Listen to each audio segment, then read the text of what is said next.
Moi bien, bonjour docteur, bonjour Pierre, bonjour Jean-Manuel et bonjour aux internautes. Ravi de vous retrouver pour ce nouvel entretien d'actualité politique. Oui, bonsoir à tout le monde. Bonsoir tout le Bon, eh monde. bien, bonjour Jean-Luc, bonjour Jean-Manuel, bonjour Pierre, et puis bien entendu, bonjour à ceux qui nous écoutons.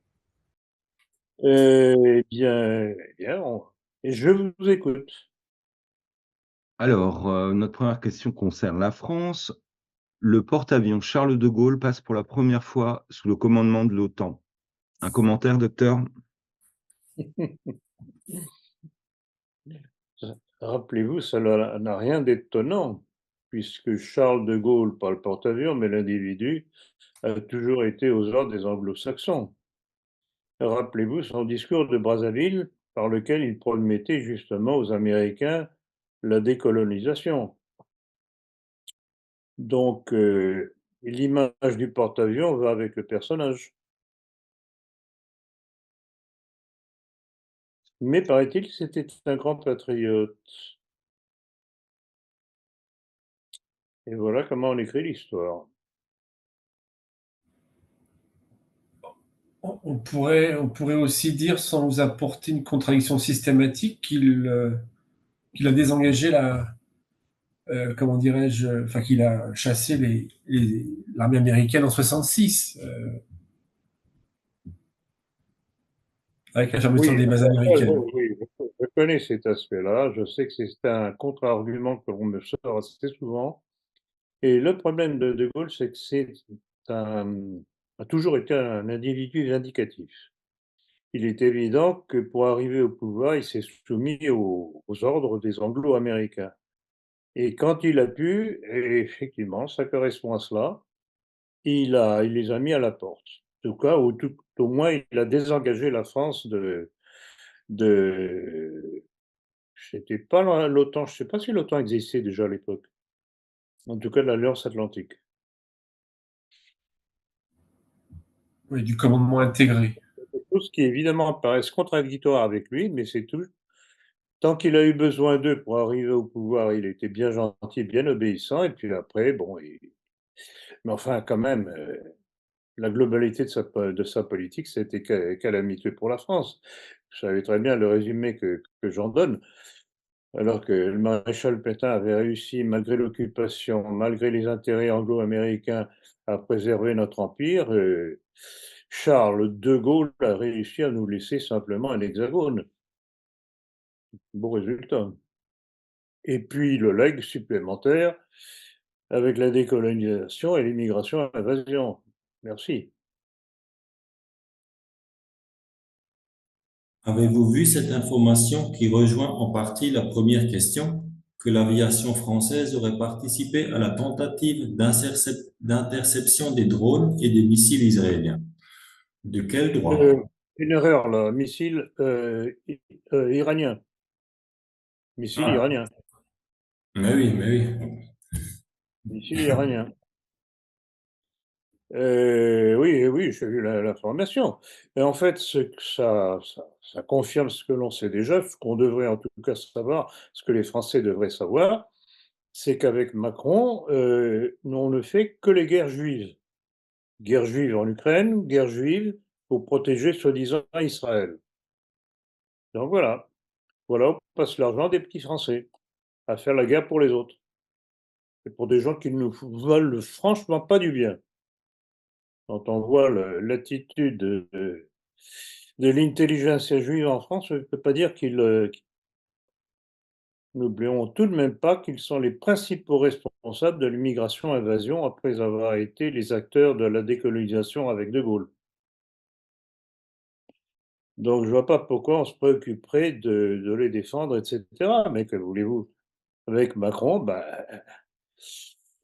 n'oublions pas ses origines juives. Il faut le rappeler, le rappeler, le rappeler. Donc il n'y a rien d'étonnant. C'est exaspérant, mais il n'y a rien d'étonnant. Alors, justement, docteur, un nouveau signe que Macron nous entraîne dans une guerre qui n'est pas la nôtre. Selon le site de Cradle du 12 avril 2024, La frégate française multimission Alsace a quitté la mer Rouge à court de missiles et de munitions qui lui servaient à repousser les attaques des forces armées yéménites. Qu'en pensez-vous? Ça rejoint effectivement la question précédente. Ça montre bien l'engagement de la France.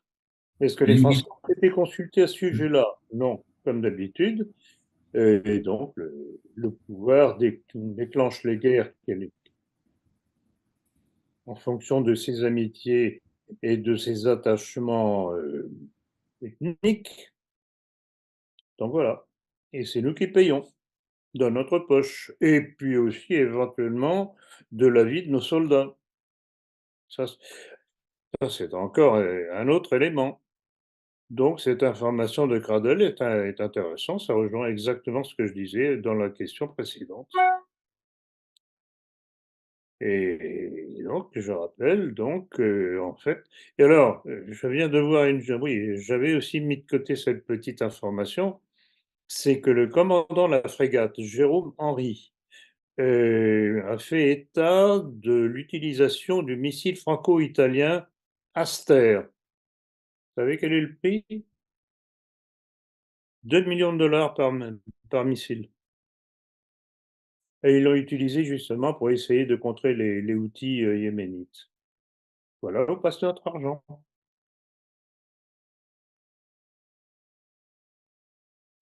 Si les peuples savaient ce que leurs gouvernants leur font faire à leur insu, normalement, il devrait y avoir des insurrections sans arrêt. Simplement, ils ne savent pas. Alors, selon le Financial Times, la Serbie va acheter des avions de combat français en s'éloignant de la Russie. N'est-ce pas surprenant? Oui, j'ai vu cette information. Alors, il faut voir peut-être ce qu'il y a derrière. Dans la mesure où les Serbes achètent ces avions, c'est peut-être une façon détournée de faire connaître notre technologie aux Russes. C'est pas les Russes qui vont acheter les avions, hein, on ne les redonnerait pas. Donc ça pourrait être l'occasion, par une voie détournée, d'avoir des exemplaires de ces avions. Donc, oui, l'information est surprenante, mais ça a à étudier toujours une autre version. Question suivante. Avec 71% d'impopularité, Emmanuel Macron est le quatrième dirigeant le plus détesté dans le monde. C'est ce qui ressort d'un sondage New York Times Morning Consult. Cela vous surprend-il? Ce qui me surprendrait, c'est que ce ne soit pas davantage encore. Cet homme est une véritable calamité pour la France, à tout point de vue. À tout point de vue, bon, vous avez vu les problèmes d'endettement de la France grâce à la politique, du quoi qu'il en coûte de Macron, qui tout de même commence à faire réagir Bruno Le Maire. Et cet homme est une calamité. Alors, ou bien il n'est pas normal dans sa tête, bon, hypothèse, ou bien il le fait exprès. Il cherche à ruiner les Français et la France. C'est incroyable. Donc qu'il soit détesté, bon, je dirais que c'est normal. Il fait tout pour ça. Je crois qu'il avait annoncé lui-même qu'il ferait des choses que ferait que les Français le détesteraient. Et rappelez-vous sa fameuse phrase, au moment certains événements entre 2021 et 2022, quand il disait qu'il ferait tout pour emmerder les Français. Il a bien réussi son coup. Il a bien réussi. Non seulement il les a bien emmerdés, mais il les a bien empoisonnés. Dans les 2 sens du terme.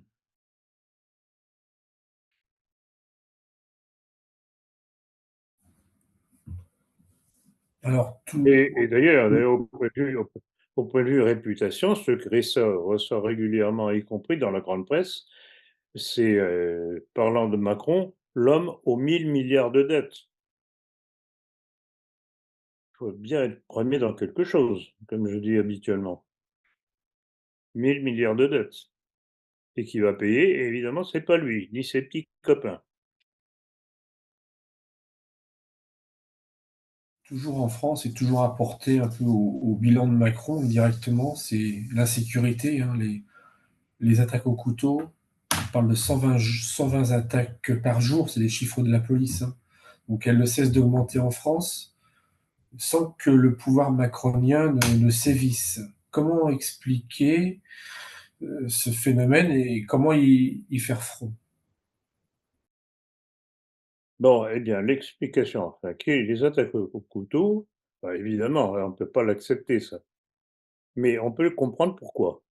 Quand les musulmans voient à quel point la France de Macron est un second Israël, par son appui aux Israéliens, contre les malheureux Palestiniens à Gaza qui sont un véritable génocide, en fait.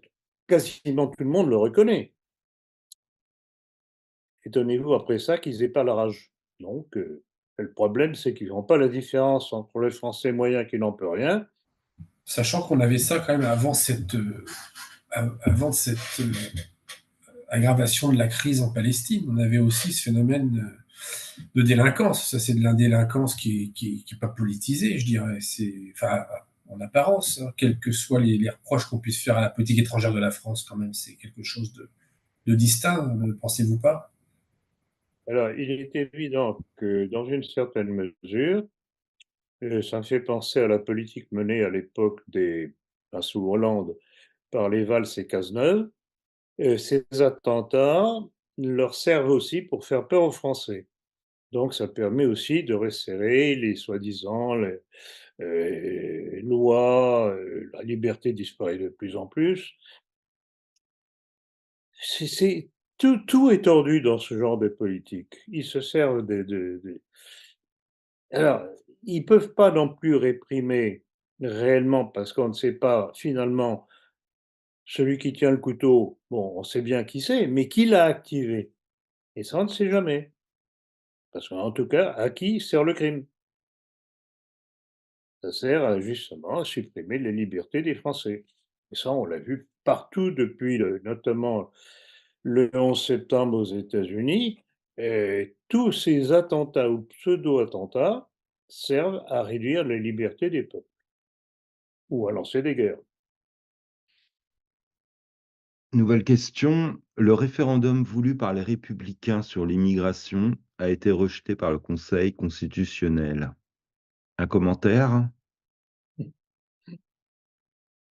Quand on sait qui est à la tête du Conseil constitutionnel, un certain Laurent Fabius, faut pas vous étonner. En fait, ces gens de cette intelligentsia juive, il y a un problème, ils ont un problème. C'est qu'à la fois, ils ont poussé, et ils poussent toujours d'ailleurs, puis ça continue à rentrer à plein bateau, ils poussent à l'immigration pour submerger la France encore chrétienne. Et d'un autre côté, ils prennent peur de cette masse qu'ils font venir du fait du sentiment antisémite qui monte, qui monte, qui monte. Donc ils sont partagés entre les deux et ils ne savent pas très bien quoi faire. Mais là, en l'occurrence, le fait que Laurent Fabius ait refusé justement le référendum des Républicains montre bien qu'ils entendent bien continuer à mener la politique d'immigration-invasion, la démonstration. Alors, petite réflexion en passant, et comment se fait-il que c'est pas le Rassemblement national qui a voulu lancer ce référendum? Mmh? Où sont les Marine Le Pen et Jordan Bardella? Dont on nous dit qu'enfin, au sujet de Bardella, qu'il est tellement populaire alors qu'il ne fait rien de ce qui pourrait défendre les Français. Encore une fois, vraiment, si les sondages sont exacts, les Français sont vraiment les derniers des imbéciles. Ils n'ont que ce qu'ils méritent. Et le problème, c'est qu'on est au milieu, nous. Bon, une autre question. La capacité de mensonge de nos énarques n'a pas de limite. Pour exemple, alors que le niveau de l'instruction publique s'effondre, Nicole Belloubet, actuelle ministre de l'Éducation nationale, a osé plastronner sur les médias. Moi, je trouve que c'est formidable de dire que l'école, ça marche. Auriez-vous un commentaire? Ben, comme vous dites justement, leur capacité de mensonge n'a pas de limite. C'est hallucinant. Donc, c'est la méthode Coué. Tout va bien, alors que tout s'effondre. Ben, c'est comme ça qu'ils gouvernent. Et que voulez-vous? Tant que les peuples croient aux mensonges de leur gouvernants, ben, ça marche. Hein. Tant pis, c'est le petit gamin ou la petite gamine sont mal élevés, etc., etc. C'est pas l'école qui va rectifier le manque d'éducation déjà qui commence à la maison. Mmh. Parce que la famille française aujourd'hui, c'est tout de même pas glorieux.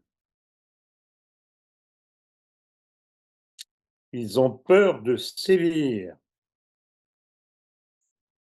On les a culpabilisés et maintenant, alors que les anciennes générations tout de même avaient des parents, normalement sévères, à juste titre et de façon juste, et l'enfant en général comprend très bien que quand il a fait une bêtise, il est juste qu'il reçoive une punition. Aujourd'hui, non. Tout va à volo, tout est possible, et après ils s'étonnent quand ils vieillissent qu'ils leur crachent dessus. Bah, tant pis pour eux. Tout ça est lié. Mais ça, c'est pas Maladie une mentale question et française, si? société qui s'abandonne. Ça n'est pas une question française, si? Mmh? Le problème, il est Quoi? ailleurs qu'en France aussi. J'ai pas compris. Le problème, c'est dans toute l'Europe, dans le monde entier, non? Ah, mais c'est dans le monde entier, mais qui est au pouvoir dans le monde entier? Les mêmes, «valeurs» entre guillemets. Ben voilà, ce sont justement les non-valeurs qui sont au pouvoir. C'est le tout laisser faire, tout laisser aller. Rappelez-vous le mot qui faisait fureur au moment de mai 68, il est interdit d'interdire. On en a les conséquences aujourd'hui. Avec une spécificité française peut-être en reconnectant avec une des questions précédentes sur la sécurité, c'est la violence qui s'installe dans les collèges particulièrement, hein, peut-être plus que dans les lycées, mais là, sur une seule semaine, une collégienne de 13 ans qui meurt suite à un viol collectif, Samara qui est lynchée à Montpellier, une élève lynchée à Tours, un collégien assassiné à Viry-Châtillon et un adolescent de 15 ans agressé à la barre de fer à Guyancourt. Ça sur une semaine. Hein. C'est assez effrayant, quoi. C'est effrayant. Et alors, à cela, il faut voir aussi tous les spectacles qu'on leur donne, tous les films violents qu'ils peuvent voir à la télévision. Et en plus de ça, ça démontre certainement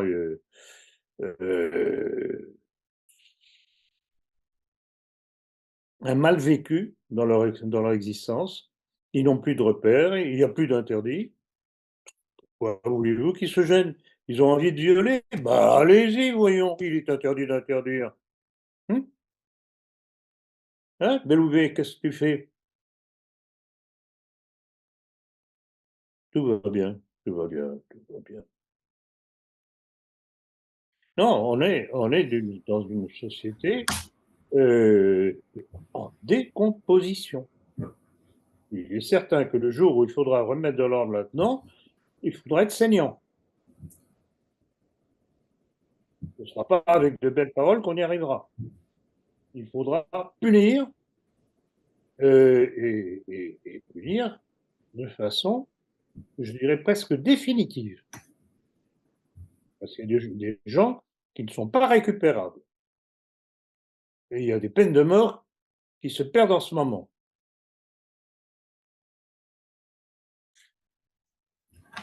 Et je dirais que ça vient aussi du fait qu'il n'y ait plus de formation, comme l'armée, par exemple, non? Comment? Ça vient aussi du fait qu'il n'y ait plus la formation que l'armée Ah oui, française bien faisait à évidemment, l'époque. exact. Très juste, Jean-Manuel. Il est évident que le service militaire, bon, qui n'était pas toujours très drôle, etc., tout de même, il y avait tout de même une prise en main, une autorité. Bon, moi, personnellement, j'ai fait mon service militaire, contrairement à Macron qui aurait pu le faire, puisque il y avait encore le service militaire à l'époque. Mais bon, le malheureux devait être quelque peu infirme de quelque part, donc il est passé à côté. Et bon, je plaisante à peine, hein.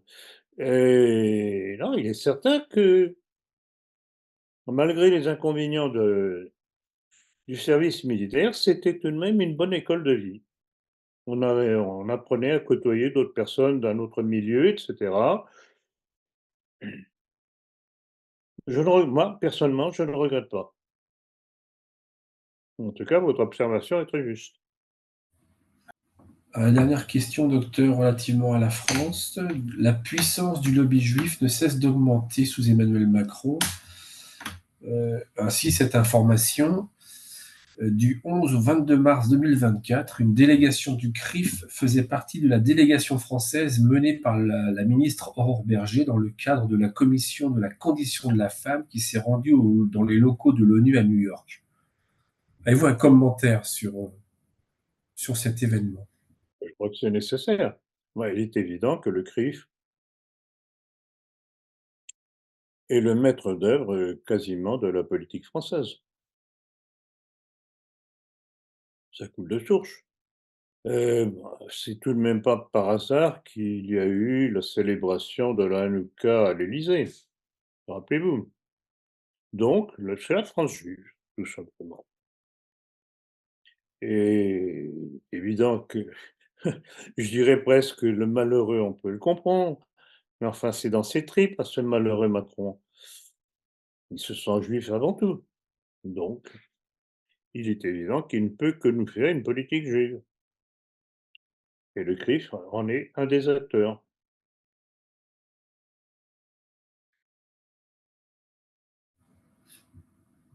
Très bien. C'est vrai qu'il a démantelé le corps diplomatique français. Alors c'est vrai que lorsqu'il y a des déplacements à l'étranger, la nature détestant le vide, on remplace ce corps diplomatique par d'autres corps constituants.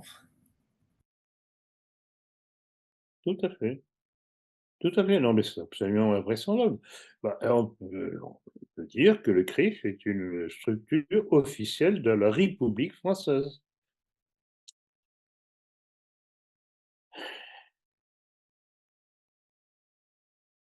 C'est pas par hasard que depuis la Révolution dite française, l'expression judéo-maçonnerie désigne la politique française. Il y a peut-être quelques raisons à cette accusation. Ben, on en a l'exemple, là.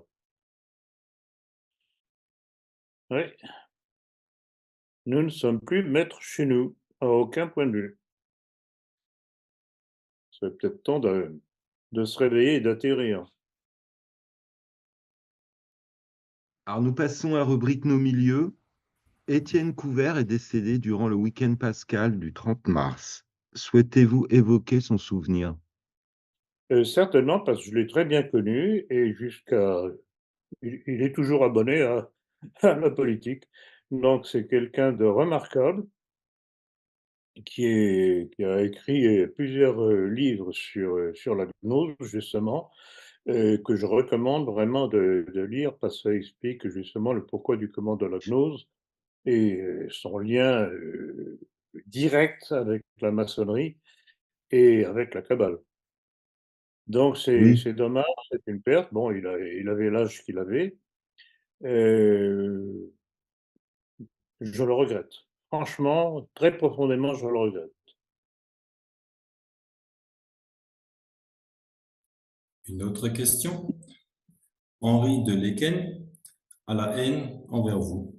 Avez-vous eu connaissance de l'un de ces derniers entretiens vous concernant? Ordurier et une explosion de haine. Pourquoi une telle haine? Bon, alors, oui, bon, ça correspond en fait, votre question correspond à un document que j'ai reçu il y a quelque temps de notre ami Eric, qui n'est pas là d'ailleurs ce soir malheureusement parce qu'il travaillait.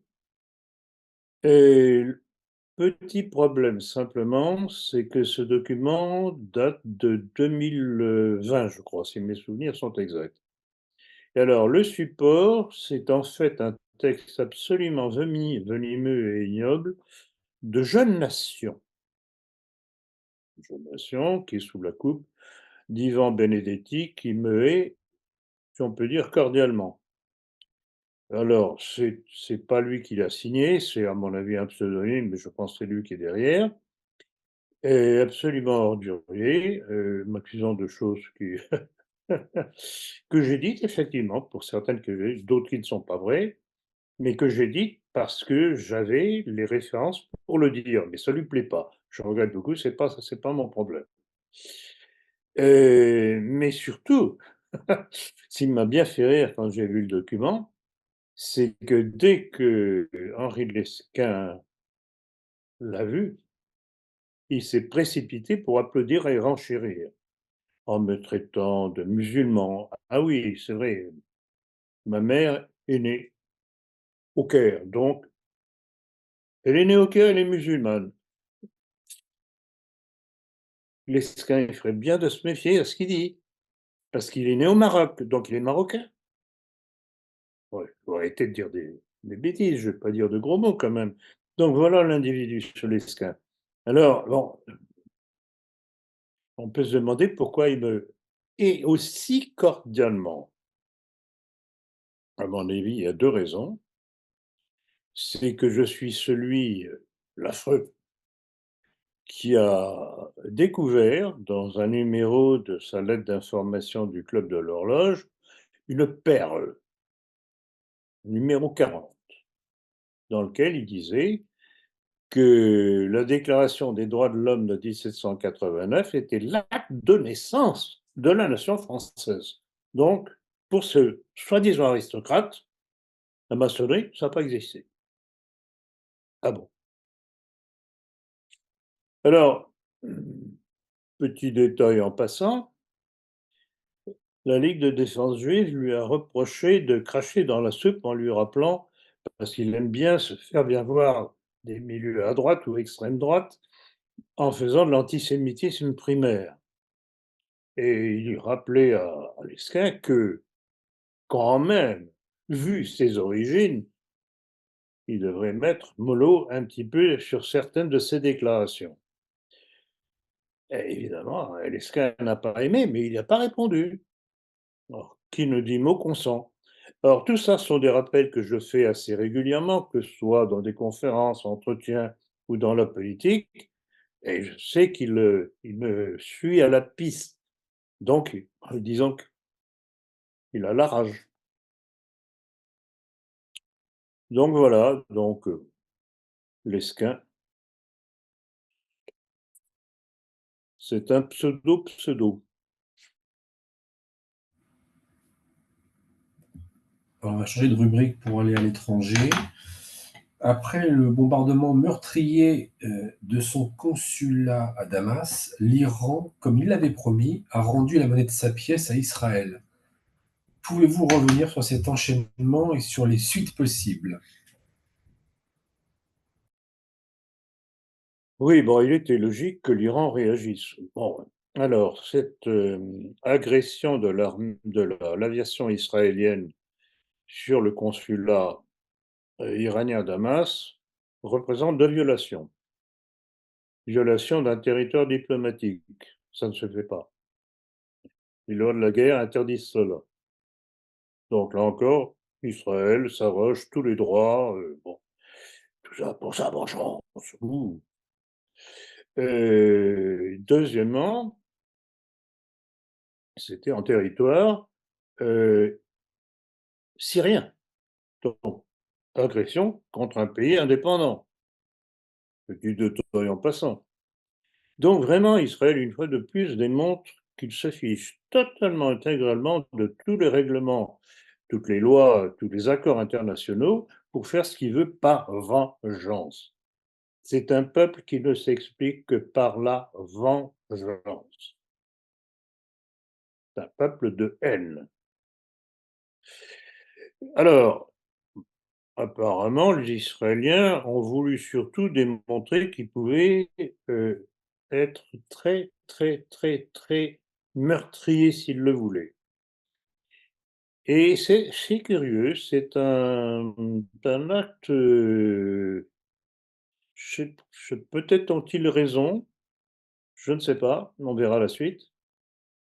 Mais ils ont prévenu Israël, les alliés d'Israël, de ce qu'ils allaient faire et de quand ils allaient le faire.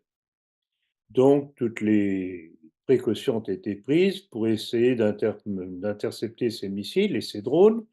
Mais apparemment, quand même, d'après un certain nombre de documents que j'ai reçus et des photos qui vont avec, il y a quand même eu le dôme de fer israélien, tout de même a laissé passer pas mal de choses. Donc il y a eu de la casse. Mais comme les Israéliens, comme les Iraniens n'ont visé que les aéroports militaires, les sites militaires israéliens, il n'y a pas eu de victimes civiles, contrairement aux attaques faites par Israël contre l'Iran et autres pays. C'est toute la différence. Donc, c'est tout de même intéressant de voir, en tout cas, il est évident que pour Israël, cette capacité, cette puissance de l'attaque iranienne devrait leur servir d'avertissement, parce que s'ils continuent à, à faire les malins, la prochaine fois, je crois que ce sera une attaque sans avertissement. Alors, il y a différentes choses intéressantes aussi. C'est que, et d'ailleurs, c'est le site iranien Al 24 News qui sort cette menace que si les Israéliens, en vengeance encore une fois, parce qu'ils ont perdu la face une fois de plus, comme après le 7 octobre, et du fait du Hamas, si Israël veut se venger encore une fois, l'attaque iranienne la prochaine fois sera absolument sans préavis. Donc à vie, ensuite tu verras. Et il faut bien voir que Israël, enfin, en fait, est, est cerné. Sur le terrain, avec le Hamas, c'est l'échec. Sur le terrain, il n'y arrive pas. Évidemment, il peut bombarder les populations civiles sans défense, avec les petites bombettes, les bombes humanitaires américaines, humanitaires entre guillemets, bien sûr, mais sur le terrain, contre le Hamas, il n'y arrive pas. Contre les Houthis qui interceptent les bateaux qui vont à destination d'Israël pour ravitailler, là aussi ça se passe mal. Et, et puis à la frontière libanaise, le Hezbollah qui ne cesse d'attaquer les positions israéliennes là aussi. Donc Israël est en très mauvaise posture et ils ne comprennent pas que le seul moyen de s'en sortir et d'essayer de survivre, c'est de trouver un accord avec les Palestiniens. Et seul problème auquel ils vont se heurter, c'est qu'à supposer que les Israéliens seraient assez intelligents pour comprendre leur intérêt et passer un accord avec les Palestiniens, pour 2 États, aujourd'hui, les Palestiniens n'en veulent plus. Ce qu'ils veulent, c'est les Israéliens dehors. Donc, rappelez-vous ce que je dis déjà depuis au moins 3 ans, sinon maintenant peut-être 4 ans, le temps d'Israël est compté. Les taux se resserrent, les attaques contre Israël sont de plus en plus meurtrières, mais ils ne comprennent pas. Tant pis pour eux. Et Encore une fois, vraiment, ils sont ils sont incroyables. Encore un exemple de la chutzpah juive, c'est-à-dire le culot juif. Le président d'Israël, Isaac Herzog, a déclaré que l'attaque israélienne était une déclaration de guerre. Il faut être sérieux quand même. Qui a Attaque déclaré la guerre? iranienne. Oui, iranienne. Qui a déclaré la guerre sinon Israël en bombardant le consulat iranien, justement. Donc, ils ont tous les ces gars-là. C'est incroyable. Et ça, Donc, c'est un point important. Parce que dans les médias, ah oui, mais bien entendu, dans les médias, on a tendance à oublier la phase de provocation. Et ça, c'est quelque chose, c'est un mécanisme que vous avez souvent décrit dans vos conférences, c'est-à-dire la séquence provocation, réaction, répression, avec des false flags ou de façon visible. Donc ça, c'est vraiment la séquence classique que l'on voit. C'est signé en fait, hein, dans beaucoup de conflits c'est dans signé. l'histoire. C'est bien signé. Donc, quand on a les médias dans la poche, évidemment, on peut tout faire. Donc, l'attaque de Damas, qui a été quelque peu évoquée tout de même à un moment donné, après l'attaque de l'Iran sur Israël, on ne rappelle plus ça. Donc, c'est une attaque, c'est une déclaration de guerre, comme dit le président d'Israël.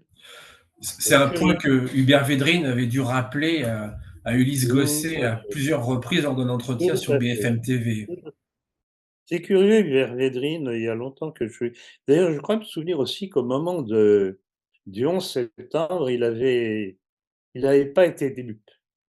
Il n'avait pas été mal du tout au point de vue constatation. D'ailleurs, on a vu deux ministres des Affaires étrangères vraiment quelque peu lucides et honnêtes, c'est Dominique de Villepin et Hubert Védrine. Alors ça fait un gros contraste, ça fait une belle transition, c'est un sacré contraste avec le nouveau ministre des Affaires étrangères, un certain Stéphane Séjourné, homosexuel notoire, l'ancien amant de Attal, je crois, Attal, qui, exactement, qui pas qui, plutôt nommé par Macron Premier ministre s'est empressé de nommer son petit, comment dit-on déjà, son petit,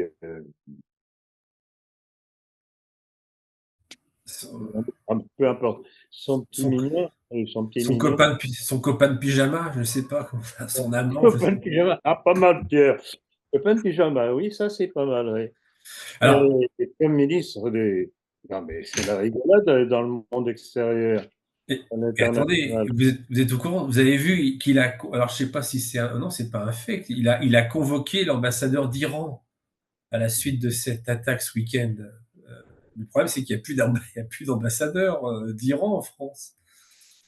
Donc, Ah, mais c'est du n'importe quoi. vous voyez les niveaux de la On gaffe. ment comme des arracheurs de dents, c'est fabuleux. C'est fabuleux. Donc voilà. Il y a un petit point peut-être aussi à souligner, c'est que ni la Russie ni la Chine n'ont condamné, bien sûr, hein, l'attaque enfin la riposte plutôt de l'Iran vis-à-vis d'Israël. Hein, donc, Et le concert comment dirais-je, de cris, tout à fait. comment dirais-je, Mais de d'ailleurs, critiques est uniquement du côté occidental, pas du côté, enfin du reste du monde, si je puis dire. j'ai déjà cité ça lors d'un entretien et en tout cas dans la politique, on l'a mis. C'est une déclaration d'un responsable du Likoud, qui est le parti de Netanyahou. C'était avant ces événements-là, mais il y avait certainement dû y avoir quelque chose qui avait déplu aux Juifs. Et il disait que tôt ou tard, Israël saurait se venger. Quand j'ai eu ouï dire de l'attaque sanglante contre cette discothèque près de Moscou,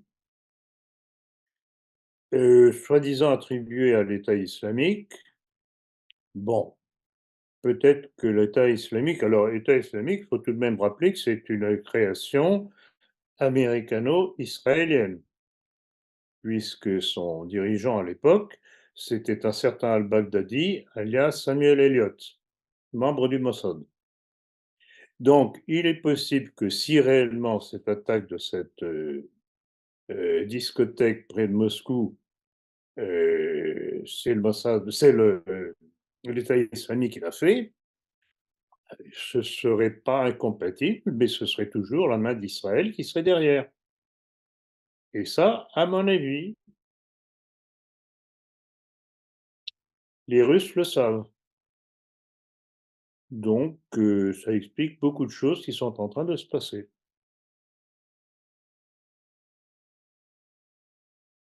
Alors, pour rester toujours dans la région, Israël vient d'enlever plus de 8000 Palestiniens de Cisjordanie comme otages. N'est-ce pas une vive vengeance devant son impuissance face au Hamas? Tout à fait.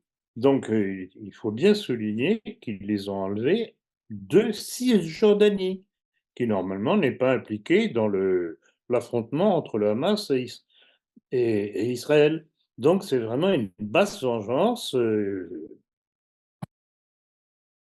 Mais après, il s'étonne des réactions qui suivent après, et coup pour coup. Ils savent pas s'arrêter. C'est cette éternelle hystérie juive, cette éternelle soif de vengeance sans chercher à arranger les choses, qui fait que périodiquement, à travers toute l'histoire, ça leur retombe sur la figure. Ils comprennent pas. S'ils comprennent pas, tant pis pour eux, je crois que certains finiront par leur faire comprendre en faisant rentrer dans la gorge leurs actes inhumains. Et c'est en train de se passer.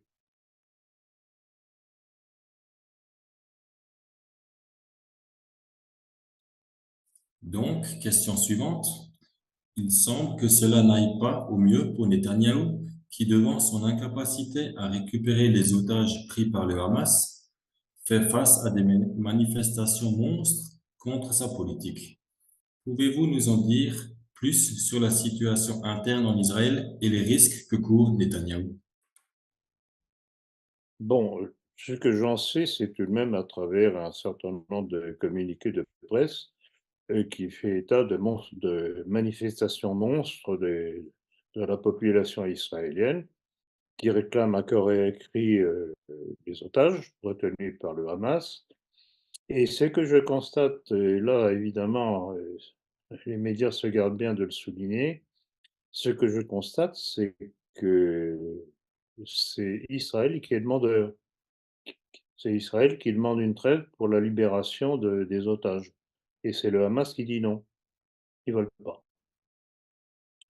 De toute façon, ils sont gagnants. Pour l'instant, ils sont gagnants. Pourquoi voulez-vous qu'ils cèdent aux demandes d'Israël? Donc, il est évident que Netanyahou, dans son entraînement meurtrier, va finir, je suppose, c'est ce qu'il y aurait de mieux pour les Israéliens d'ailleurs, il va finir par lui arriver quelque chose. Ou il le jette dehors, ou bien il disparaît d'une façon ou d'une autre.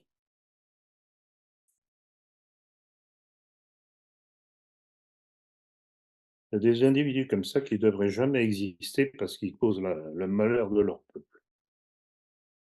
Et il y en a.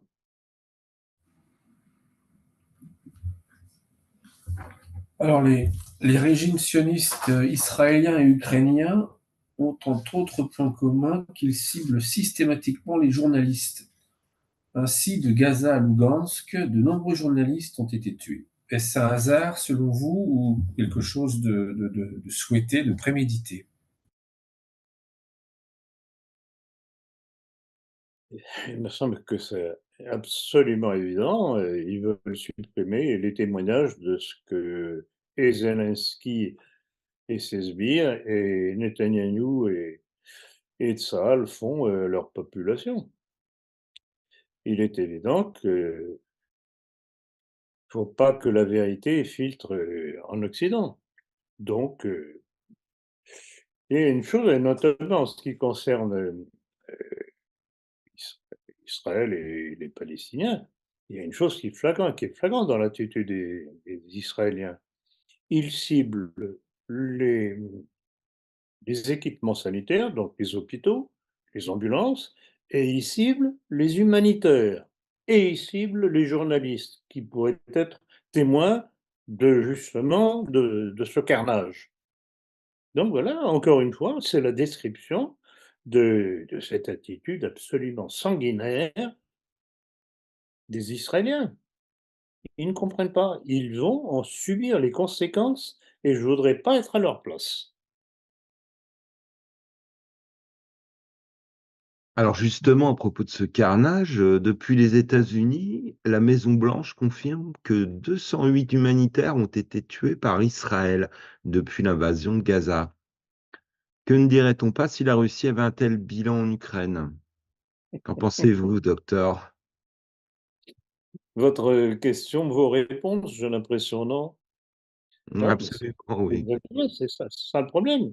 Bon, alors je sais bien que dans une guerre, il y a toujours des, comme on dit, des victimes collatérales. Enfin, il peut y avoir des victimes collatérales accidentelles parce qu'elles se trouvent à un moment donné au mauvais endroit. Et puis il y a les victimes qui sont systématiquement ciblées. Parce que c'est une guerre d'extermination et ça, on le voit en Ukraine avec les exactions qui datent déjà depuis la révolution de Maïdan en 2014, où ils n'ont pas cessé de bombarder les populations civiles russophones qui avaient fait sécession, Donbass. Et puis, au Moyen-Orient, ciblant les Palestiniens, les civils palestiniens. Ce ne sont pas des actes de guerre, ça. Ce sont des guerres, des actes de vengeance parce qu'ils se sentent, je répète encore une fois ce que j'ai dit tout à l'heure, parce qu'ils se sentent impuissants sur le terrain face au Hamas. Donc ils se vengent bassement, salement, criminellement contre les populations civiles. Et il est bon que les Américains tout de même commencent à s'en rendre compte. D'ailleurs, je dois remarquer que Biden, tout de même, essaye de retenir dans les bretelles Israël, qui voudrait bien aller plus loin. Et puisqu'il y a certains membres du gouvernement israélien qui souhaitent qu'Israël utilise la bombe atomique pour régler le problème de Gaza. Vous imaginez les conséquences que ça pourrait avoir. Alors, je pense tout de même qu'il y a une seule chose qui peut les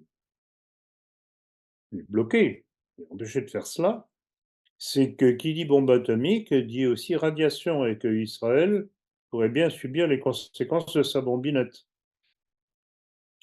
Donc voilà. En fait, c'est un équilibre de terreur. Par rapport à ça, je résiste pas. J'ai pas mal de citations, au moins une là, d'un rabbin qui s'appelle Manis Friedman dans Moment Magazine, qui s'appelle un article qui s'appelle Ask the Rabbi, donc demande au rabbin. C'est en 2009. Je traduis, il dit je ne crois pas dans la moralité occidentale. La seule manière de mener une guerre morale, c'est à la manière juive, c'est-à-dire détruire les lieux saints, tuer les hommes, les femmes et les enfants et le bétail. Et Fin de les enfants. citation. Et vous connaissez cette fameuse déclaration d'un militaire israélien, ça date déjà depuis un certain temps, disant qu'il tirait de préférence sur les femmes enceintes parce que ça en faisait deux d'un seul coup. C'est absolument inhume, c'est inimaginable.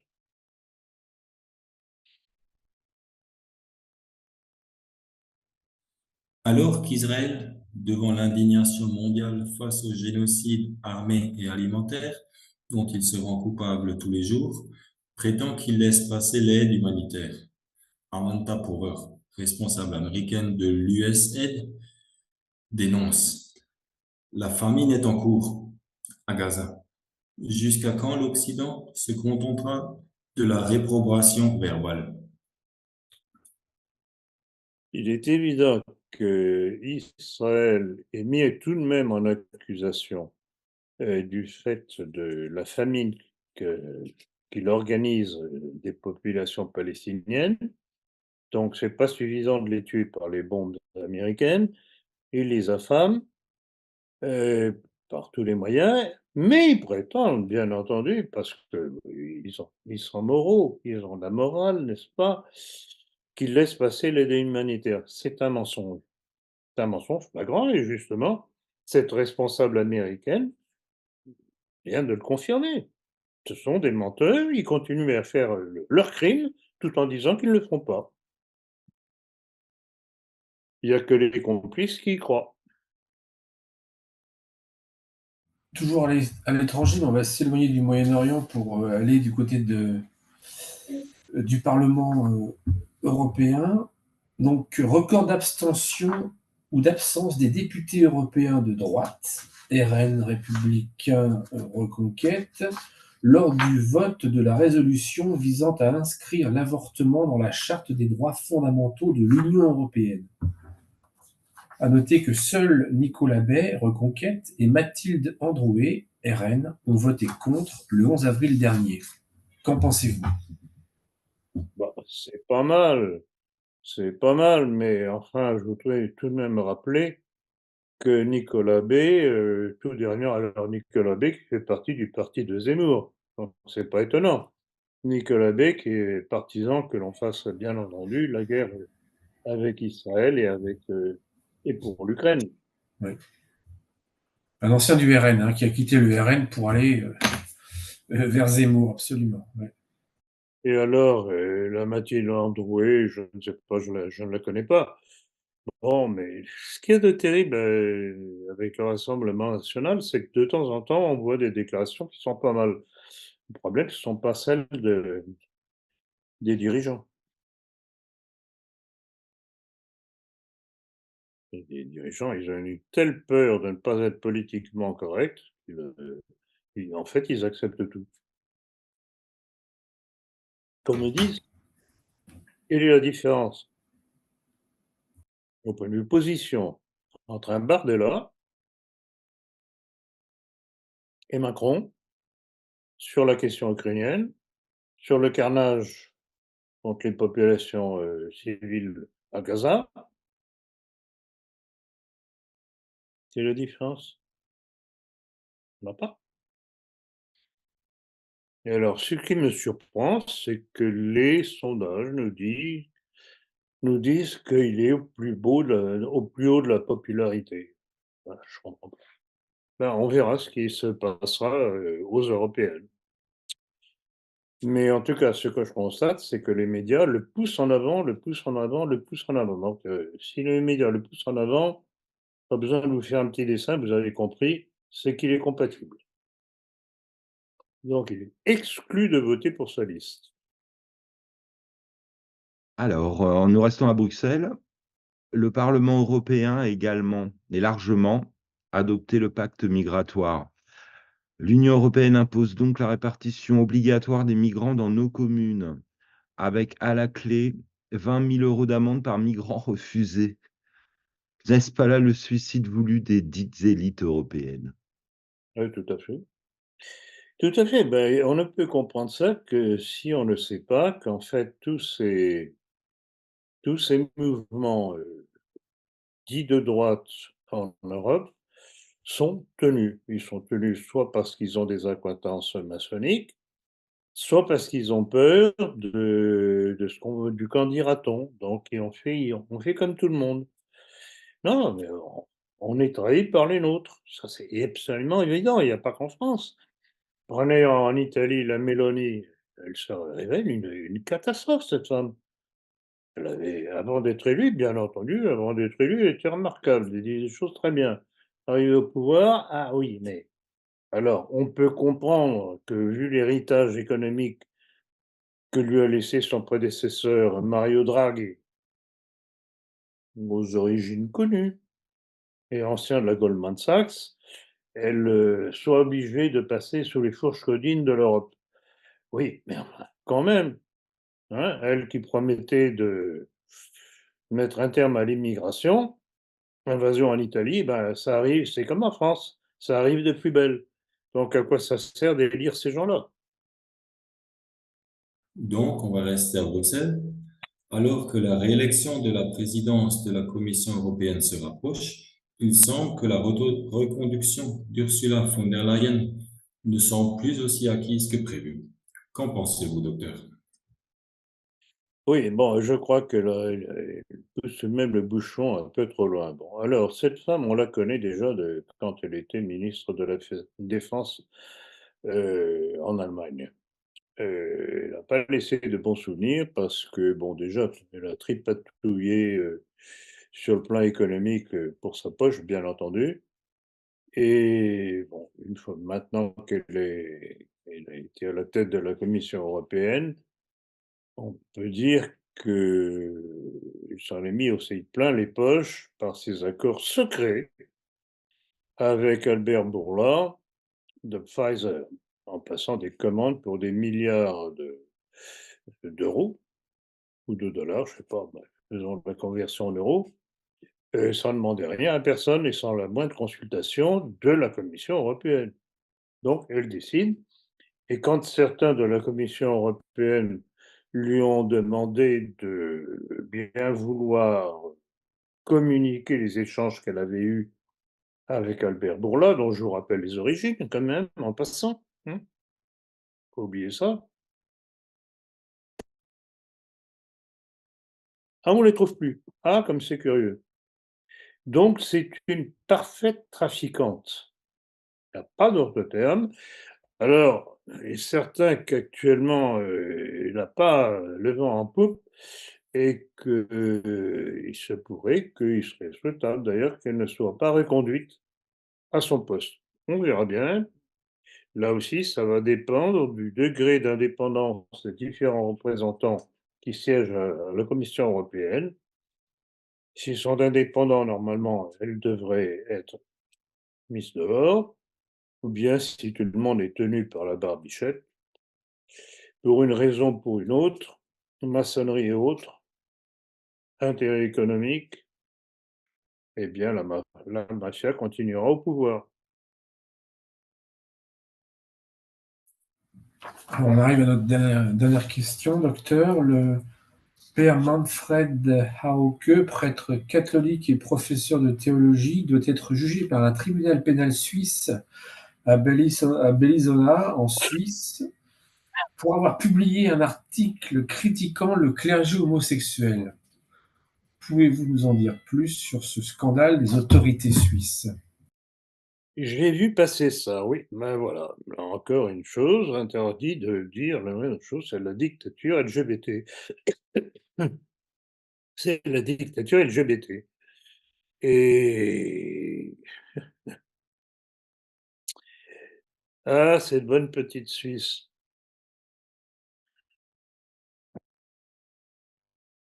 Tous les pays sont atteints. Je crois que les seuls qui échappent à ça, c'est la Russie, incontestablement, parce que sur ce plan-là, Poutine a édicté des lois, fait passer des lois à la Douma très répressives. En Chine aussi, je suppose. Je n'ai pas de nouvelles particulières dans l'autre sens à ce sujet-là. Dans les pays musulmans, bien entendu, c'est très, très, très mal vu.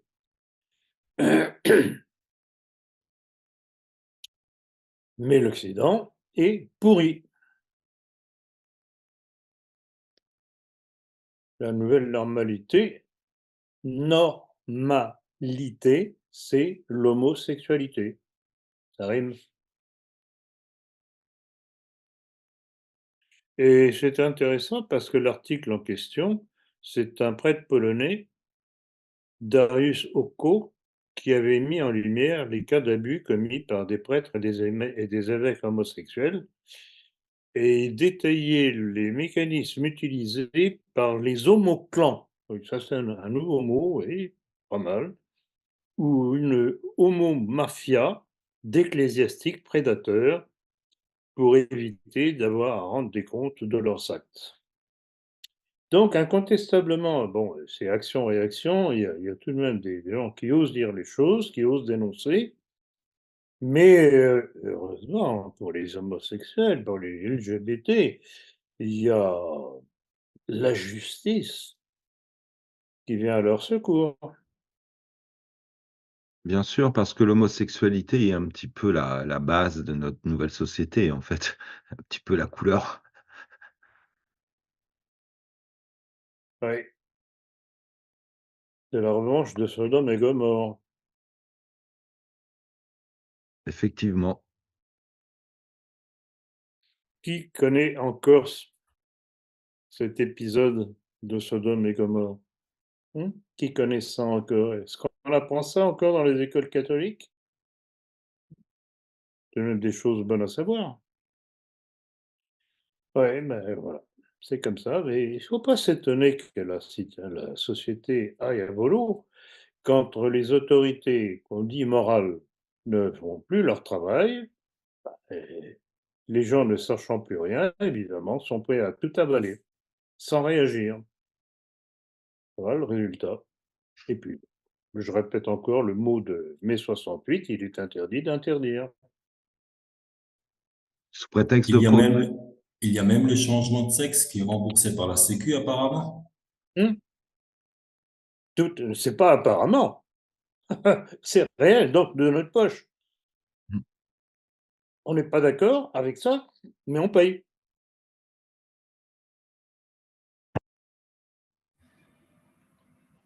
Quelle belle époque. Bon, nous sommes à la fin de l'entretien.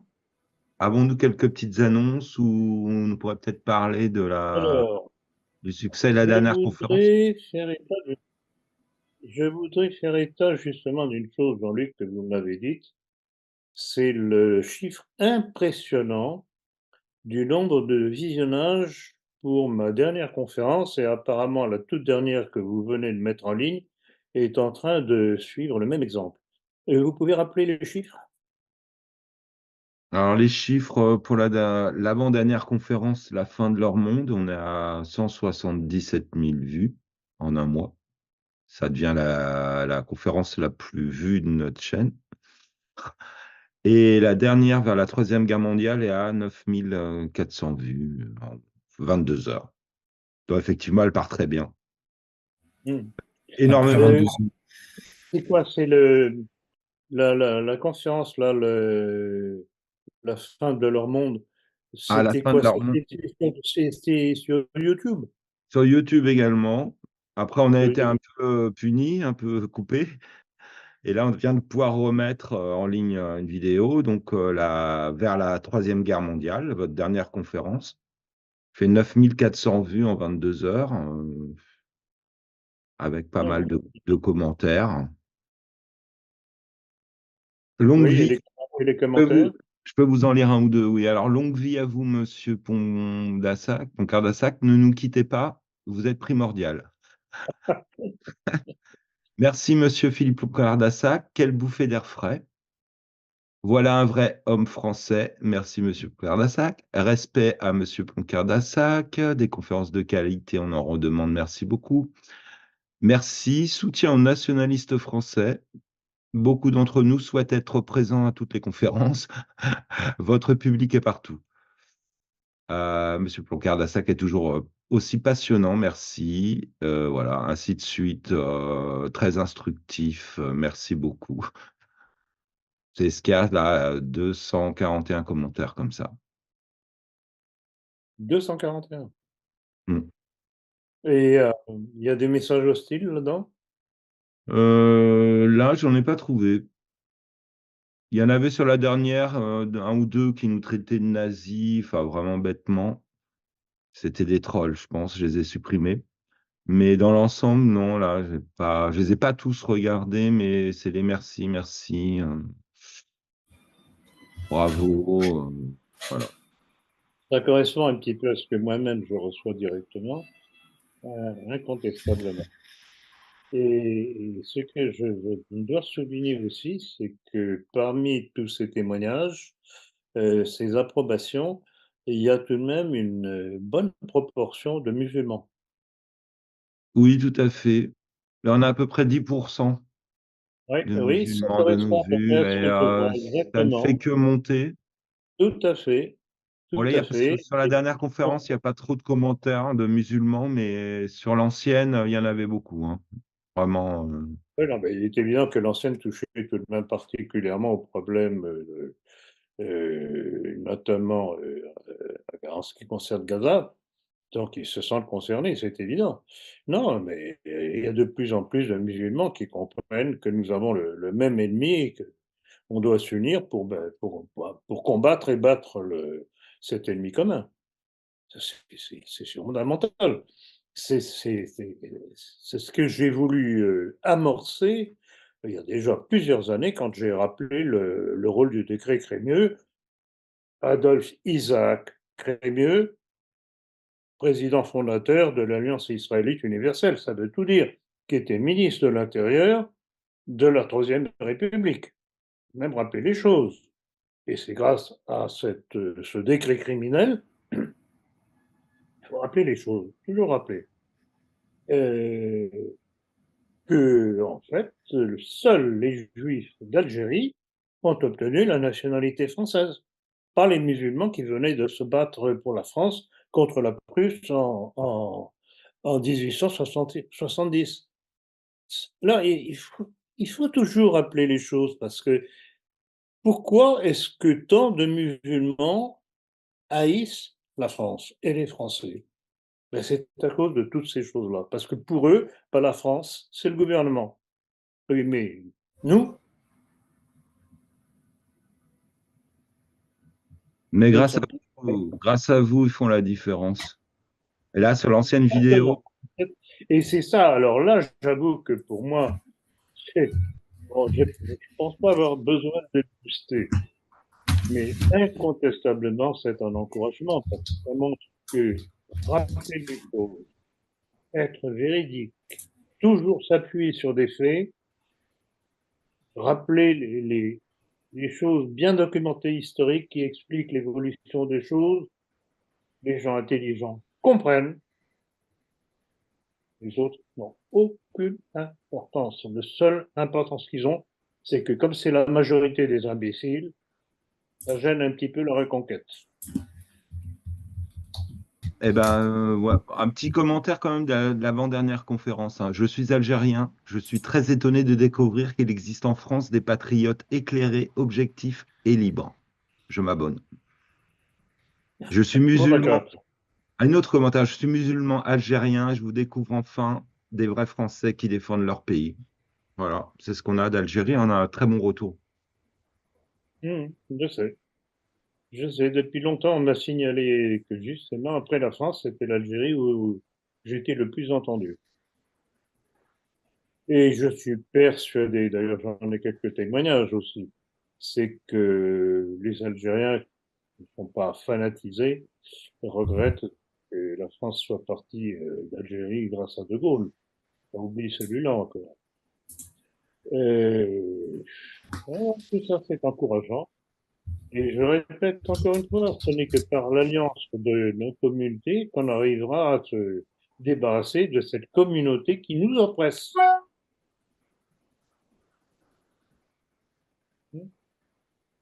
Avec cette mafia juive qui est installée en France, et puis dans le monde aussi, bien entendu.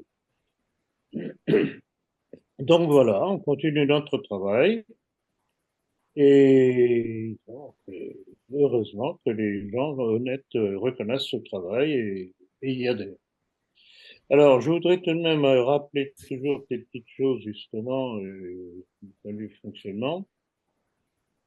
Qu'on n'oublie pas de nous dire, quand on commande des livres ou des abonnements à la politique, de nous prévenir, parce que quand ça passe par la banque, par notre compte bancaire, on reçoit le montant de la somme, mais c'est tout de même fondamental. Si vous voulez recevoir ce que vous avez commandé en temps voulu, euh, nous, on attend que vous protestiez de ne pas avoir reçu. Donc, pensez toujours à nous prévenir, c'est fondamental. Euh, je voudrais aussi, petit détail, mais tout de même son importance. Il y a des gens qui croient que leur écriture est lisible de tout le monde. Ben, je regrette beaucoup. On reçoit parfois des gribouillis, on se demande franchement ce qu'ils ont voulu écrire. Alors, peut-être sont-ils nerveux, bon, ben, qu'ils se calment avant d'écrire. Parce que sinon, ben, là aussi, on attendra qu'ils protestent. Parce qu'on n'en verra rien, parce qu'on on sait pas ce qu'ils veulent. Et notamment parce que leur adresse est écrite n'importe comment. On ne va pas sacrifier des envois simplement parce qu'on aura cru comprendre telle ou telle adresse. Donc, on attend. Donc, de grâce, soyez sérieux. écrivez correctement.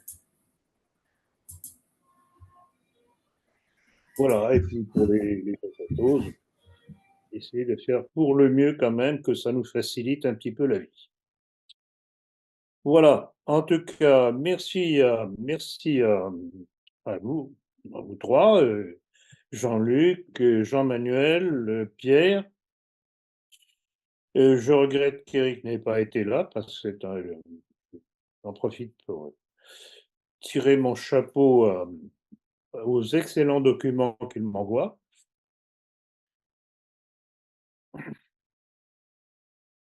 Merci à tous ceux qui réagissent de façon favorable et aux conférences et aux entretiens.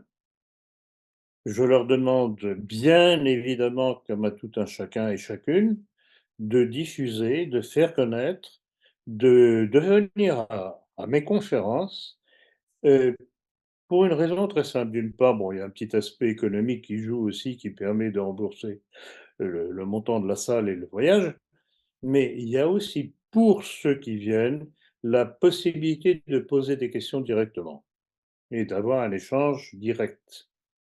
Donc c'est tout de même important. Alors bon, évidemment, c'est tellement commode de rester dans ses petits pieds dans les pantoufles à regarder, la conférence sur internet, mais enfin, quand même, si vous voulez réellement être, des militants, vous pouvez surtout ceux qui sont de la région parisienne, vous pouvez mouiller peut-être votre chemise un petit peu. Mmh? Alors justement, docteur, la prochaine est prévue le samedi 11 mai, c'est le week-end de l'Ascension. C'est l'occasion, peut-être, c'est le moment ou jamais pour certains de faire un déplacement à Paris avant les Jeux Olympiques pour profiter de la capitale et venir vous voir. Vous voulez rappeler le titre si vous l'avez déjà, si vous avez Oui, déjà fixé le tout à fait. menu? Non, je n'ai pas encore le titre, j'ai plusieurs possibilités, mais bon, en principe, je tente tout de même, une semaine avant de me enfin, j'attends le moment où je dois publier l'annonce de la conférence pour donner le titre. Donc il faut que s'il y a quelque chose de très important dans l'actualité, évidemment, le titre de la conférence sera en fonction de cela. Mais Bien sûr. il y a plusieurs politiques, il y a plusieurs possibilités. Il est très possible que je refasse prochainement quelque chose sur la maçonnerie, quelque chose sur les protocoles, quelque chose sur De Gaulle et bien entendu sur les événements au Moyen-Orient. Parce que bien entendu, hélas, c'est loin d'être terminé. En tout cas, Donc il y a deux certitudes, c'est le temps et le lieu. On sait que ce sera donc le samedi 11 mai. Le lieu habituel, si vous souhaitez rappeler l'adresse précise. c'est à l'espace Hermès qui est 11 rue de la Vistule et la participation aux frais est de 10 €, sauf pour les chômeurs et étudiants où la somme est réduite à 5 €. Voilà et puis, venez avec des amis et surtout avec des amis que vous savez ne pas être au courant et qu'il faut tout de même, pour lesquels il faut tout de même, quelque peu les éclairer et y compris ceux qui sont pas d'accord. Et on peut Et rappeler que c'est avoir hein?